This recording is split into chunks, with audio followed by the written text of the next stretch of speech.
Hi hello friends, ಎಲ್ರಿಗೂ ನಮಸ್ಕಾರ. ಇವತ್ತು ಏರಿಯಾದಲ್ಲಿ ಮಾರಿ ಹಬ್ಬ ಇದೆ. ಸೊ ಹಾಗಾಗಿ ಪೂಜೆ ಮಾಡಿಸ್ಕೊಂಬರೋಣ ಅಂತೇಳಿ ಹೊರಟಿದ್ದೀವಿ. ಸೊ ವಿಡಿಯೋನ ಕೊನೆ ತನಕ ನೋಡಿ ಸಪೋರ್ಟ್ ಮಾಡಿ ಅಂತ ಕೇಳ್ಕೊತಾ ಇದ್ದೀನಿ. ಹಿಂಗೆ ಇಲ್ಲಿಗೆ ಬಂದಾಗ ಸ್ವಲ್ಪ ಪೆಟ್ರೋಲ್ ಹಾಕ್ಸ್ಕೊಳ್ಳೋಣ ಅಂತೇಳಿ ಹಸ್ಬೆಂಡ್ ಆ ಕಡೆ ಹೋದರು. ಇನ್ನು ನಾವಿಬ್ಬರು ಈ ಕಡೆ ನೆರಳಿಗೆ ಬಂದು ನಿಂತ್ಕೊಂಡ್ವಿ. ತುಂಬಾ ಬಿಸಿಲಿದೆ ನೋಡಿ. ಇದು ನೈಟು ಏರಿಯಾದಲ್ಲಿ, ಅಂದರೆ ನನ್ನ ಹಸ್ಬೆಂಡ್ ಹುಟ್ಟಿ ಬೆಳೆದಿದ್ದು ಊರಿದು ಜಯದೇವ ನಗರ. ಸೊ ನೈಟು ಲಾಸ್ಟ್ ಇಯರ್ ತನಕನೂ ಇಲ್ಲೇ ಇದ್ವಿ. ಬಟ್ ಈ ಇಯರು ಹೊರಗಡೆ ಬಂದಿರೋದ್ರಿಂದ ಇದೆಲ್ಲ ಮಿಸ್ ಮಾಡ್ಕೋತಾ ಇದ್ದೀನಿ. ತುಂಬಾ ಚೆನ್ನಾಗಿರುತ್ತೆ ನೈಟ್ ಅಂತೂ. ಮಾರಿ ಕುಣಿತ ಎಲ್ಲ ಇರುತ್ತೆ, ತಮಟೆ ಕುಣಿತ ಇರುತ್ತೆ. ಪ್ರತಿ ಏರಿಯಾ ಕ್ರಾಸ್ಗಳಿಗೂ ದೇವ್ರದ್ದು ಮೆರವಣಿಗೆ ಬರುತ್ತೆ. ಚೆನ್ನಾಗಿರುತ್ತೆ. ಅಂದರೆ ಹಸ್ಬೆಂಡು ಮತ್ತು ಮಗ ಹೋಗಿದ್ರು ನೈಟೆಲ್ಲ ಅಲ್ಲೇ ಇದ್ದು. ಒಂದು 3 o'clock ನಿಯರೆಸ್ಟ್ ಅವರು ವಾಪಸ್ ಮನೆಗೆ ಬಂದಿದ್ದು ಮಿಡ್ ನೈಟು. ನೋಡಿ, ಇದು ಏರಿಯಾ. ನನ್ನ ಹಸ್ಬೆಂಡ್ ಇಲ್ಲೇ ಹುಟ್ಟಿ ಬೆಳೆದಿದ್ದೆಲ್ಲ ಇಲ್ಲೇ. ನಾನು ಕೂಡ ಲಾಸ್ಟ್ ಇಯರ್ ತನಕ ಇಲ್ಲೇ ಇದ್ದಿದ್ದು. ಬಟ್ ಈ ಇಯರು ಹೊರಗಡೆ ಬಂದಿದ್ದೀವಿ ಅಷ್ಟೇ. ಸಪ್ರೇಟಾಗಿ ಹೊರಗಡೆ ಅಂದರೆ ಇಲ್ಲ, ಒಂದು 2 kilometers ಬೇರೆ ಕಡೆ ಮನೆ ಮಾಡ್ಕೊಂಡಿದ್ದೀವಿ. ಫೈನಲಿ ದೇವಸ್ಥಾನಕ್ಕೆ ಬಂದ್ವಿ. ಇಲ್ಲಿ ನೋಡಿ ಹೊಸ್ದಾಗಿ ಮಾಡಿಸಿದ್ದಾರೆ. ಇದನ್ನೆಲ್ಲ ಚೇಂಜಸ್ ಮಾಡಿದ್ದಾರೆ ತುಂಬ. ದೇವ್ರನ್ನ ಯಾರೋ ಏರಿಯಾದಲ್ಲಿರೋರು ಮಾಡಿಸ್ಕೊಟ್ಟಿದ್ದಾರಂತೆ. ದೇವ್ರವ್ರಿಗೆ ಒಳ್ಳೇದು ಮಾಡಲಿ. ತುಂಬಾ ಚೆನ್ನಾಗಿದೆ. ಇನ್ನು ಪೂಜೆ ಜಾಸ್ತಿ, ಮಾರಿ ಹಬ್ಬದಲ್ಲಿ ಜಾಸ್ತಿ ಜನ ಇರೋದ್ರಿಂದ ಪೂಜೆ ಒಳಗಡೆ ಮಾಡೋದಕ್ಕೆ ಹೋಗಲ್ಲ, ನಾವೇ ಪೂಜೆ ಮಾಡ್ಕೋಬೇಕು. ಸೊ ಹಾಗಾಗಿ ಪೂಜೆ ಮಾಡ್ಕೊಳ್ಳೋಣ ಅಂತೇಳಿ ಮಾಡ್ಕೋತಾ ಇದ್ದೀನಿ. ಇನ್ನು ನಾವು ಪ್ರತಿ ವರ್ಷ ಇಲ್ಲಿದ್ದಾಗಲೂ ಅಷ್ಟೇ ಕೋಳಿನೇ ಕುಯ್ತಾ ಇದ್ವಿ. ಸೊ ಹಾಗಾಗಿ ಇಲ್ಲೇ ಈ ಏರಿಗೆ ಬಂದಮೇಲೆ ಚಿಕನ್ ಅಂಗಡಿ ಇದೆ, ಅಲ್ಲೇ ಕೋಳಿ ತೊಗೊಂಡು ಬಂದಿದ್ದೀವಿ. ಪೂಜೆ ಎಲ್ಲ ಆದಮೇಲೆ ಕೋಳಿನೂ ಕುಯ್ಬೇಕು. ಅಂದರೆ ಇಲ್ಲಿ ಮರಿ ಹೊಡಿಯೋರು ಮರಿ ಹೊಡಿತಾರೆ, ಕೋಳಿ ಕುಯ್ಯೋರು ಕೋಳಿ ಕುಯ್ತಾರೆ, ಮರಿ ಹೊಡಿಯೋರು ಹೊಡಿತಾರೆ. ತುಂಬ ಚೆನ್ನಾಗಿ ಜೋರಾಗಿ ಮಾಡ್ತಾರೆ ಹಬ್ಬ. ಅಂದರೆ ಲಾಸ್ಟ್ ಇಯರೆಲ್ಲ ಇಲ್ಲೇ ಇದ್ದು ಇಲ್ಲೇ ಹಬ್ಬ ಮಾಡಿದ್ವಿ. ಏನು ಮಾಡೋಕ್ಕಾಗಲ್ಲ. ಈ ವರ್ಷ ಇದ್ದಂಗೆ ನೆಕ್ಸ್ಟ್ ಇಯರ್ ಇರ್ತೀವಿ ಅಂತ ಹೇಳೋದಕ್ಕಾಗಲ್ಲಲ್ವ. ಹೆಂಗೆ ಚೇಂಜಸ್ ಆಗುತ್ತೆ ಹಾಗೆ ನಾವು ಕೂಡ ಅಡ್ಜಸ್ಟ್ ಆಗ್ತಾ ಹೋಗಬೇಕು. ಫೀಲ್ ಮಾಡ್ತಾ ಕೂತ್ಕೊಳ್ಳೋದ್ರಲ್ಲಿ ಏನೋ ಪ್ರಯೋಜನ ಇಲ್ಲಲ್ಲ. ನಮ್ಮ ಲೈಫ್ಗೆ ಹೆಂಗೆ ಬೇಕೋ ಹಂಗೆ ಹೊಂದ್ಕೊಳ್ತಾ ಹೋಗಬೇಕು ಹೊರತು ಒಂದ್ರ ಮೇಲೆ ಡಿಪೆಂಡ್ ಆಗ್ತಾ ಕೂತ್ಕೊಬಾರ್ದು ಅನ್ನೋದು ನನ್ನ ಅನಿಸಿಕೆ ಅಷ್ಟೇ. ಸೊ ಪೂಜೆ ಮುಗಿಸ್ಕೊಂಡು ನೋಡಿ, ಇದೇ ಕೋಳಿ ತಂದಿದ್ದು. ಈ ಕೋಳಿನ ಕೂದ್ಬಿಟ್ಟು ಮತ್ತೆ ಇಲ್ಲೇ ಚಿಕನ್ ಅಂಗಡಿಲೇ ವಾಪಸ್ ಕೊಟ್ಟರೆ ಅವರೇ ಕ್ಲೀನ್ ಮಾಡಿ ಕೊಡ್ತಾರೆ. ಕ್ಲೀನ್ ಮಾಡಿಸ್ಕೊಂಡು ಹೋಗಬೇಕು. ತುಂಬಾ ಬಿಸಿಲಿತ್ತು. ಮಗನೂ ಸ್ವಲ್ಪ ಹೊತ್ತು ಸುಮಾರು ಹೊತ್ತು ಎತ್ಕೊಂಡು ನಿಂತಿದ್ದ. ನೋಡಿ, ಇದು ಇಲ್ಲೇ ಕೋಳಿ ಕುಯ್ತಾ ಇರೋದು. ಕೋಳಿ ಕೂದೋರೆಲ್ಲ ಕೋಳಿದು ಕತ್ತನೆಲ್ಲ ಇಲ್ಲೇ ಬಿಟ್ಬಿಟ್ಟು ಹೋಗ್ತಾರೆ. ಇನ್ನು ಕೋಳಿ ಕೂದು ಫುಲ್ ರಕ್ತದ ಕೋಳಿ ಥರ ಆಗಿಬಿಟ್ಟಿತ್ತು. ತುಂಬ ಫುಲ್ ಎಲ್ಲ ಕಡೆನೂ ಹರಡಿತ್ತು. ಇನ್ನು ಕೋಳಿ ಒದ್ದಾಡೋದೆಲ್ಲ ನೋಡಿದ್ರೆ ಪಾಪ ಅನಿಸುತ್ತೆ. ನಾನು ನೋಡ್ತಾನೇ ಇರಲಿಲ್ಲ. ಈ ಸರಿ ವಿಡಿಯೋ ಮಾಡಬೇಕಲ್ಲ ಅನ್ನೋದಕ್ಕೋಸ್ಕರ ನೋಡಿದೆ. ಅದನ್ನು ನೋಡ್ಬಿಟ್ಟು ತಿನ್ನೋದಕ್ಕೆ ಮನಸ್ಸು ಬರಲ್ಲ. ಸೊ ಹಾಗಾಗಿ ಏನು ಮಾಡೋದಕ್ಕೆ ಆಗಲ್ಲ. ಸೊ ಇನ್ನು ಫೈನಲಿ ಪೂಜೆ ಎಲ್ಲ ಮುಗಿಸ್ಕೊಂಡು ಕೋಳಿ ಎಲ್ಲ ಕೋದಿದ್ದಾದಮೇಲೆ ಒಳಗಡೆ ಹೋಗಿ ದರ್ಶನ ಮಾಡೋಣ ಅಂತೇಳಿ ಬಂದ್ವಿ. ಇನ್ನು ಒಳಗಡೆ ದರ್ಶನ ಮಾಡೋಣ ಅಂತೇಳಿ ಬಂದ್ವಿ. ಒಳಗಡೆನೂ ಕೂಡ ಅಲಂಕಾರ ಎಲ್ಲ ತುಂಬ ಚೆನ್ನಾಗಿ ಮಾಡಿದರು.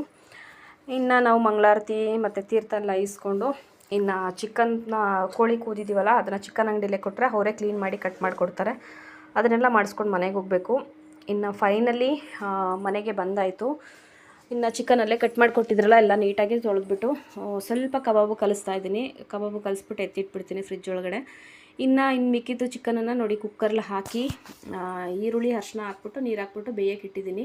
ಅಂದರೆ ಕುಕ್ಕರ್ಲಿ ವಿಸಿಲ್ ಕೂಗ್ಸಲ್ಲ ನಾನು, 1-2 ನಿಮಿಷ ಅಷ್ಟರಲ್ಲೇ ಬೆಂದಿರುತ್ತೆ. ವಿಸಿಲ್ ಕೂಗಿದ ಮುಂಚೆ ನೋಡಿ, ಹಿಂಗೆ ಎತ್ತಿದಾಗ ಅದರದ್ದು ಗಾಳಿ ಬರಬೇಕಷ್ಟೇ. ಅಷ್ಟಕ್ಕೆ ಆಫ್ ಮಾಡಿಬಿಡ್ತೀನಿ. ಈಗ ಸ್ಟವ್ನ ಆಫ್ ಮಾಡಿ ಒಂದು ಕಡೆ ಇಟ್ಬಿಟ್ಟು ಇನ್ನು ಒಂದು ಬಾಣಲಿಗೆ ತೊಗೊಂಡು ಇದಕ್ಕೆ ಈರುಳ್ಳಿ, ಕರ್ಬೇವಿನ ಸೊಪ್ಪು, ಸ್ವಲ್ಪ ಶುಂಠಿ ಬೆಳ್ಳುಳ್ಳಿ ಪೇಸ್ಟು ಚೆನ್ನಾಗಿ ಫ್ರೈ ಆದಮೇಲೆ ಶುಂಠಿ ಬೆಳ್ಳುಳ್ಳಿ ಪೇಸ್ಟ್ ಹಾಕ್ಕೊಂಡು ಫ್ರೈ ಮಾಡಿಕೊಂಡು ಇದನ್ನು ಡ್ರೈ ಮಾಡೋದಕ್ಕೆ ಚಿಕನ್ನ ಬಸ್ದುಬಿಟ್ಟು ಡ್ರೈ ಮಾಡೋಣ ಅಂತೇಳಿ ರೆಡಿ ಮಾಡ್ಕೊತಾ ಇದ್ದೀನಿ.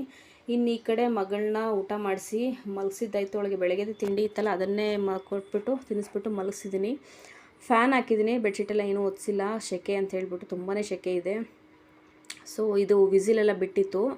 ಈಗ ಕುಕ್ಕರ್ ಓಪನ್ ಮಾಡ್ತಾ ಇದ್ದೀನಿ. ಅದನ್ನೇ ಕುಕ್ಕರು ವಿಸಿಲ್ ಬರೋ ತನಕ ಕೂಗಿಸ್ಬಾರ್ದು. 2 ನಿಮಿಷ ಸಾಕು ಬೇಯಕ್ಕೆ ಹಾಕಿದ್ಮೇಲೆ, ಕುಕ್ಕರ್ಲಿ ಹಾಕಿದ್ಮೇಲೆ. ಯಾಕಂದರೆ ಹೇರು ಎಲ್ಲ ಪ್ರೆಸರ್ ಬಿದ್ದಿರುತ್ತಲ್ಲ, ಸೊ ಬೆಂದಿರುತ್ತೆ 2 ನಿಮಿಷದಲ್ಲಿ. ಅಂದರೆ ನಾನು ಟೈಮ್ ಸೇವ್ ಆಗಲಿ ಮತ್ತು ಬೇಗನೂ ಆಗುತ್ತೆ ಅಂಥೇಳಿ ಈ ರೀತಿ ಮಾಡ್ತೀನಿ. ಸಪ್ರೇಟಾಗಿ ಬೇಯಿಸ್ತಾ ಕೂತ್ಕೊಂಡ್ರೆ ಟೈಮ್ ಬೇಗ ಲೇಟ್ ಆಗುತ್ತೆ ಅಂಥೇಳಿ ಈ ಥರ ಮಾಡಿದ್ರೆ 2 ನಿಮಿಷಕ್ಕೆ ಬೆಂದ್ಬಿಡುತ್ತೆ. ಇನ್ನು ಅದು ಬೆಂದಿದೆ. ಇದನ್ನು ಸ್ವಲ್ಪ ರೋಸ್ಟ್ ಮಾಡ್ಕೊಂಡು ಇದಕ್ಕೆ ಏನೇನು ಬೇಕು ಮಸಾಲೆ ಐಟಮ್ ಎಲ್ಲ ಹಾಕ್ಕೊಂಡು ಅದನ್ನು ಮಿಕ್ಸ್ ಮಾಡಿದ್ರೆ ಆಗುತ್ತೆ. ಇನ್ನು ನಾರ್ಮಲಾಗಿ ಅದೇ ಈರುಳ್ಳಿ ತುಂಬ ಸಿಂಪಲ್ ಅರಿಶಿನ ಪುಡಿ ಹಾಕ್ತಾಯಿದ್ದೀನಿ. ಇನ್ನು ಗರಂ ಮಸಾಲ ಪೌಡ್ರು ಎಷ್ಟು ಬೇಕೋ ಅಷ್ಟು, ತುಂಬಾ ಬೇಗ ಮಾಡ್ಕೋಬೋದು. ಇನ್ನು ಧನಿಯಾ ಪೌಡ್ರ್ ಹಾಕ್ತಾಯಿದ್ದೀನಿ. ಧನಿಯಾ ಪೌಡ್ರ್ ಹಾಕ್ಬಿಟ್ಟು ಇದಕ್ಕೆ ನಾನು ರಿಚ್ ಅಂತೇಳಿ ಚಿಕನ್ ಅಂಗಡಿಗಳಲ್ಲಿ ಸಿಗುತ್ತೆ ಇದು ಮಸಾಲೆ, ತುಂಬಾ ಚೆನ್ನಾಗಿರುತ್ತೆ. ಹಾಗಾಗಿ ಇದನ್ನು ಯಾವಾಗಲೂ ಯೂಸ್ ಮಾಡ್ತೀನಿ. ಈ ಥರ ಮಸಾಲೆ ಐಟಮ್ಗೆ ಸಾಂಬಾರ್ಗೆ ಹಾಕಲ್ಲ ಅಷ್ಟೇ. ಇದನ್ನು ಒಂದು ಪ್ಯಾಕೆಟ್ ಹಾಕ್ಕೊಂಡು ಇನ್ನು ಮನೆ ಖಾರದ ಪುಡಿ 1-2 ಸ್ಪೂನಷ್ಟು ಹಾಕ್ಕೊಂಡು ಚೆನ್ನಾಗಿ ಈರುಳ್ಳಿ ಎಲ್ಲ ಫ್ರೈ ಆಗಿರೋದ್ರಿಂದ ಎಣ್ಣೆ ಸಪ್ರೇಟ್ ಆಗಿರುತ್ತಲ್ಲ, ಅದರಲ್ಲೇ ಚೆನ್ನಾಗಿ ಖಾರದ ಪುಡಿ ಎಲ್ಲ ಮಸಾಲೆ ಐಟಮ್ ಎಲ್ಲ ಫ್ರೈ ಆಗೋ ತನಕ ಮಾಡಿಕೊಂಡು ಈಗ ಫೈನಲಿ ಆಗಿದೆ. ಈಗ ಚಿಕನ್ನ ತೆಗೆದ್ಬಿಟ್ಟು ಇದ್ರೊಳಗೆ ಹಾಕಿಬಿಟ್ಟು 1-2 ನಿಮಿಷ ಮತ್ತೆ ಮಿಕ್ಸ್ ಮಾಡಿಬಿಟ್ರೆ, ಅಂದರೆ ಹಿಂಗೆ ಬಸ್ದಾಗ ಒಂದೆರಡು ಸ್ವಲ್ಪನಾದ್ರು ನೀರಿನ ಅಂಶ ಅನ್ನೋದಿರುತ್ತಲ್ಲ ಅದೆಲ್ಲ ಹೋಗೋ ತನಕ ಚೆನ್ನಾಗಿ ಫ್ರೈ ಮಾಡಿಬಿಟ್ರೆ 2 ನಿಮಿಷ ಸಾಕು, ಫ್ರೈ ಆಗಿಬಿಡುತ್ತೆ. ಮಾಡಿಬಿಟ್ರೆ ಮುಗೀತದೆ. ತುಂಬಾ ಈಸಿಯಾಗಿರುತ್ತೆ ಇದು. ಬೇರೆ ಜಾಸ್ತಿ ಇಂಗ್ರೀಡಿಯೆಂಟು ಬೇಕಾಗಿರಲ್ಲ. ಈರುಳ್ಳಿ, ಕೊತ್ತಂಬರಿ ಸೊಪ್ಪು ಲಾಸ್ಟಲ್ಲಿ ಬೇಕಷ್ಟೇ. ಈರುಳ್ಳಿ, ಕರ್ಬೇವಿನ ಸೊಪ್ಪು, ಶುಂಠಿ ಬೆಳ್ಳುಳ್ಳಿ ಪೇಸ್ಟು ಇಷ್ಟೇ ಹಾಕಿರೋದು. ಅದಾದಮೇಲೆ ಮಸಾಲೆ ಐಟಮ್ಗಳಷ್ಟೇ. ನೋಡಿ ಇದು ನೀರು ಸಪ್ರೇಟ್ ಇದೆ. ಇದಕ್ಕೆ ಮಸಾಲೆ ಆಡಿಸ್ಬಿಟ್ಟು ಸಾಂಬಾರು ಮಾಡ್ಕೊತೀನಿ. ಆಮೇಲೆ ಇದು ಮುಗಿದ್ಮೇಲೆ ನೋಡಿ ಇಷ್ಟೇ. ಈಗ ಸಾಲ್ಟು ನಾನು ಲಾಸ್ಟಲ್ಲಿ ಹಾಕೋತೀನಿ. ಚಿಕನ್ ನೋಡಿದಾಗ ಗೊತ್ತಾಗುತ್ತೆ ಇಷ್ಟೇ ಸಾಲ್ಟ್ ಬೇಕು ಅಂತ. ಮೊದಲೇ ಹಾಕ್ಬಿಟ್ರೆ ಹೆಚ್ಚು ಕಮ್ಮಿ ಆಗೋದಿರುತ್ತೆ. ಅದಕ್ಕೆ ಚಿಕನ್ ಎಲ್ಲ ಬಸಿದ ಮೇಲೆ ಸಾಲ್ಟ್ ಹಾಕೋತೀನಿ. ಆವಾಗ ಗೊತ್ತಾಗುತ್ತೆ ಇಷ್ಟಿಷ್ಟೇ ಬೇಕು, ಇಷ್ಟು ಚಿಕನ್ಗೆ ಇಷ್ಟು ಬೇಕು ಅನ್ನೋದು ಅಂತೇಳಿ. ಇನ್ನು ಇದನ್ನು ಸಿಂಪಲ್ ಅಷ್ಟೇ, ಇಷ್ಟೇ ಹಾಕ್ಬಿಟ್ಟು ಚೆನ್ನಾಗಿ ಫ್ರೈ ಮಾಡಿಬಿಟ್ರೆ ಮುಗ್ದೋಗುತ್ತೆ ಅಷ್ಟೇ. ನೋಡಿ ಫೈನಲಿ ಆಯಿತು. ಇದು ನೋಡೋದಕ್ಕೆ ಎಷ್ಟು ಚೆನ್ನಾಗಿದೆ, ತಿನ್ನೋದಕ್ಕಂತೂ ಇನ್ನೂ ಚೆನ್ನಾಗಿರುತ್ತೆ. ಒಳ್ಳೆ ತಂದೂರಿ ಚಿಕನ್ ಥರನೇ ಇರುತ್ತೆ, ತುಂಬಾ ಚೆನ್ನಾಗಿರುತ್ತೆ. ಈಗ ಫೈನಲಿ ಕೊತ್ತಂಬರಿ ಸೊಪ್ಪು ಹಾಕ್ಬಿಟ್ಟು ಸ್ಟವ್ ಆಫ್ ಮಾಡಿದ್ರೆ ಆಯಿತು. ಇನ್ನು ಮಗ ಆಟಾಡೋಕ್ಕೆ ಹೋಗಿದ್ದಾನೆ.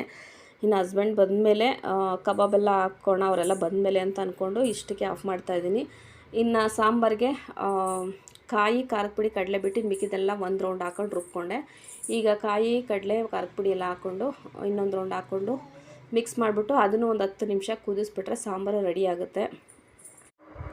ಇನ್ನು ಮಸಾಲೆ ಎಲ್ಲ ಹಾಕಿದ್ಮೇಲೆ ಇದಕ್ಕೆ ನೀರು ಎಷ್ಟು ಬೇಕೋ ಅಷ್ಟು ನೋಡ್ಕೊಂಡು ಹಾಕ್ಕೊಂಡು ಚೆನ್ನಾಗಿ ಒಂದು 10 ನಿಮಿಷ ಕುದಿಸ್ಬಿಟ್ರೆ ಸಾಂಬಾರು ಕೂಡ ರೆಡಿ ಆಗುತ್ತೆ. ಇನ್ನು ಕಬಾಬೆಲ್ಲ ಅವ್ರು ಬಂದಮೇಲೆ ಹಾಕೋಣ ಅಂತ ಅಂದ್ಕೊಂಡಿದ್ದೀನಿ. ಇನ್ನು ಇಷ್ಟಕ್ಕೆ ಮಾಡಿ ಮುಗಿಸ್ಬಿಟ್ಟು ನಾನು ಸ್ವಲ್ಪ ಹೊತ್ತು ರೆಸ್ಟ್ ಮಾಡ್ತೀನಿ. ಇದಾಗಿತ್ತು ನಮ್ಮ ಮಾರಿ ಹಬ್ಬದ ಸ್ಪೆಷಲ್ ಡೇ. ಸೊ ಯಾರೆಲ್ಲ ವೀಡಿಯೋ ನೋಡ್ತಾ ಇದ್ದೀರಾ ಪ್ಲೀಸ್ ಸಬ್ಸ್ಕ್ರೈಬ್ ಮಾಡ್ಕೊಂಡು ನೋಡಿ. ಹಾಗೆ ವಿಡಿಯೋ ಇಷ್ಟ ಆದರೆ ಲೈಕ್ ಮತ್ತು ಕಮೆಂಟ್ ಮಾಡಿ. Thank you for watching.